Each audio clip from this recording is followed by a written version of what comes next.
Shooting in challenging environments may result in technical hiccups in the footage. It may turn out to be shaky, that can be fixed. The audio might be noisy, that as well. The UniConverter has functions for all these, by the way. However, if the focus is off and the footage is out of focus, blurry, especially if that involves faces, it's a harder nut to crack. That is, if you don't have the hammer the size of the UniConverter, because the upgraded video enhancer can turn a blurry face into a sharp one while upscaling the footage.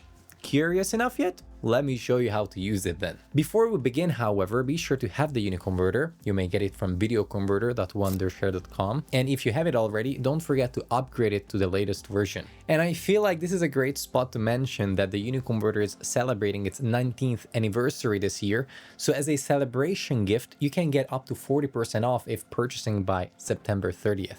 And trust me, it's worth it. So next step, open the UniConverter. The Video Enhancer AI is to be found on the hot page or within the video section of the tool. When you open it up, this is the interface that you'll see.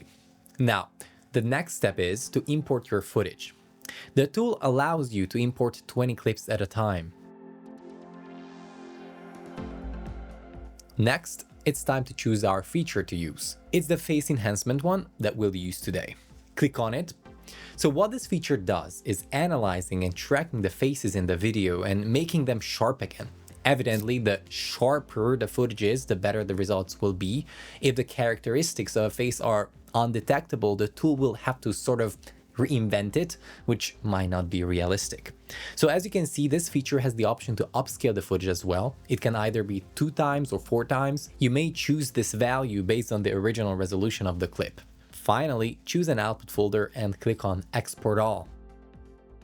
Now, the process speed has been also upgraded in the latest upgrade, so the UniConverter should work its way through the clip quite fast. You'll notice a green tick on each clip once they're done. Okay, now let's see the results. These were the original clips. The face is blurry in all of them. Not too blurry, but blurry enough.